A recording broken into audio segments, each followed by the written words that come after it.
আসসালামু আলাইকুম everyone, welcome to my another video. তো আজকের ভিডিও শুরুতেই আপনারা অনেকগুলো খাবার দেখতে পাচ্ছেন। সবগুলো খাবারই হচ্ছে আমিই রান্না করেছিলাম। এই খাবারগুলোর মধ্যে থেকে আমি আপনাদের সাথে আজকে চিকেন রোস্টের রেসিপিটা শেয়ার করব।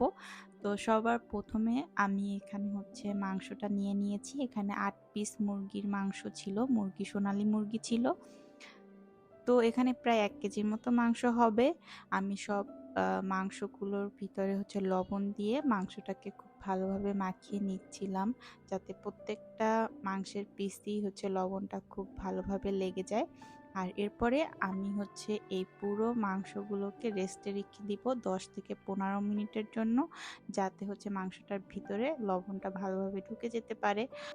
আজকের রোস্টের রেসিপিটায় আমি কিন্তু হচ্ছে রাঁধুনির যে রোস্ট মশলাটা থাকে, রেডি রোস্ট মশলা, এইটা দিয়ে হচ্ছে রান্না করেছি, যেটা হচ্ছে সবথেকে কম ঝামেলার আমার মনে হয়।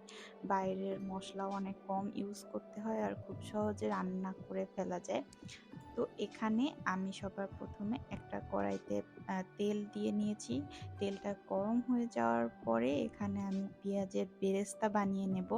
কারণ আমি যে রান্নাগুলো করেছিলাম সবগুলো রান্নাতেই হচ্ছে বেরেস্তা ইউজ করতে হতো, রোস্ট তারপরে পোলাও। তো এইজন্য আমি একটু বেশি করে এখানে বেরেস্তা বানিয়ে নিচ্ছি। আর বেরেস্তা বানানোর জন্য সবথেকে বেশি ইম্পর্টেন্ট যেটা, যে কন্টিনিউয়াসলি এটা নাড়তে চাড়তে থাকতে হয়, যাতে পেঁয়াজের সব দিকে সমানভাবে তাপটা লাগে। নয়তো দেখা যায় যে একটা সাইড হয়ে যায় আর একটা সাইড কাঁচা থেকে যায়। তখন যে সাইডটায় বেশি তাপ লাগে ওই সাইডটা পুড়ে যায়। তো হচ্ছে বেরেস্তাটা খুব সুন্দরভাবে হয় না। আর একটা হালকা ব্রাউন কালার আসার পরেই হচ্ছে বেরেস্তাটা উঠিয়ে নিতে হয়। এই যে এটা হচ্ছে আমার বেরেস্তা বানানো শেষ। এরপরে হচ্ছে আমি ওই সেম তেলেই মাংসটা এখন ভেজে নিব, যে মাংসটা আমি মেরিনেট করে রেখেছিলাম লবণ দিয়ে। আর এখানে খুব ভালোভাবে খেয়াল রাখতে হবে আমাদের, যাতে হচ্ছে বেরেস্তাটা খুব ভালোভাবে আমরা তুলে নেই। এখানে বেরেস্তাগুলো থেকে গেলে হয়ে যাবে ওগুলো পুড়ে এরপরে মাংসের কালারটা নষ্ট হয়ে যাবে। এর জন্য খুব সাবধানে হচ্ছে বেরেস্তাগুলো তুলে নিতে হবে। আর মাংসটা ভাজার সময় অবশ্যই হাই হিটে ভাজতে হবে, যাতে হচ্ছে মাংসটার গায়ে তাড়াতাড়ি একটা কালার চলে আসে। খুব বেশি সময় ধরে এই মাংসটা ভাজলে মাংসটা হচ্ছে শক্ত হয়ে যাবে আর নরম থাকবে না। সেক্ষেত্রে রোস্টের টেস্টটা খুব একটা বেশি ভালো লাগবে না। মাংসের গায়ে এরকম হালকা একটা বাদামি ভাব চলে আসলেই আমরা হচ্ছে মাংসগুলোকে তুলে নিব। এর থেকে বেশি না ভাজলেই বেটার, কারণ যত বেশি ভাজবো মাংসগুলো তো শক্ত হতে থাকবে আর পরে মাংসের যে রোস্টের যে মশলাটা আছে এটা হচ্ছে মাংসের ভিতরে খুব ভালোভাবে ঢুকবে না। তো এই জন্য আমরা এখানে মাংসটা ভাজা হয়ে গিয়েছে আর এটা তুলে নিলাম। আর তারপরে হচ্ছে বাকি যে ৪ পিস মাংস ছিল এটা ওই সেম ভাবি এই একই তেলের ভিতরে আমরা ভেজে নিয়েছি।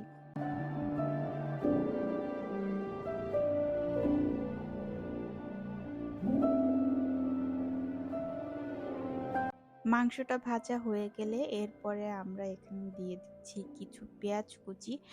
আসলে এখানে বেশি একটা পেঁয়াজ না দিলেও চলবে। এরপরে আমরা হচ্ছে পেঁয়াজটাকে একটু ব্রাউন করে ভেজে নিব।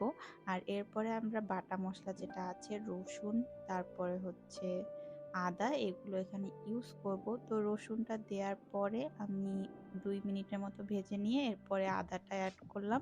এরপরে হচ্ছে আদাটাও ভেজে নিলাম।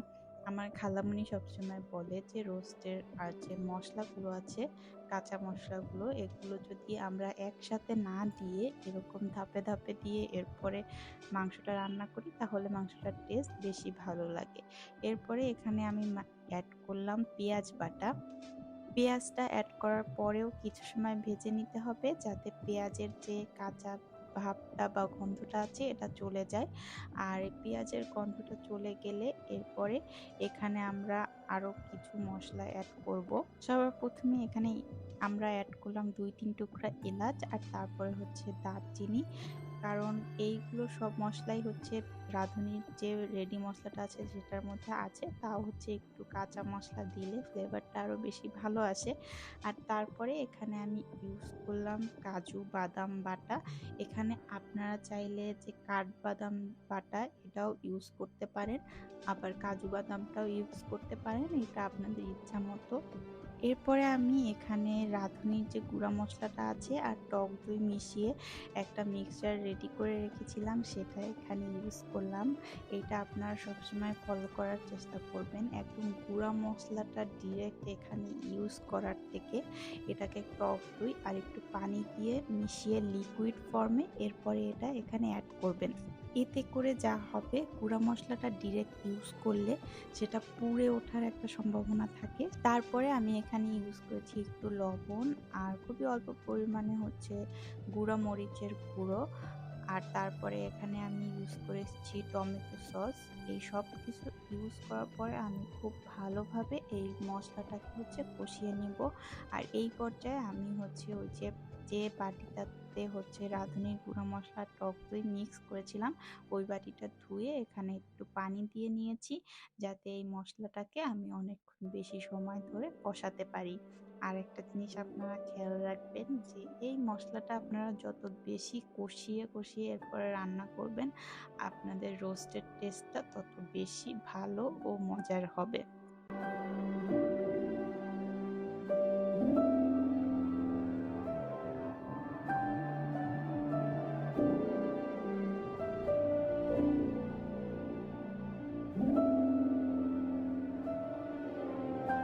মশলাটা কষানো হয়ে গেলে এরপরে আমি এখানে হচ্ছে ভেজে নেওয়া মাংসগুলো অ্যাড করব। এখন পর্যন্ত কিন্তু আমি তেমন পানি কোনো অ্যাড করিনি এখানে।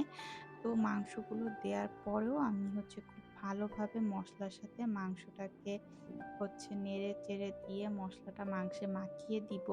আর এরপরে হচ্ছে 10 থেকে 15 মিনিটের মতো রান্না করব, যতক্ষণ না মাংসটা খুব ভালোভাবে হচ্ছে সিদ্ধ না হয়ে যায়।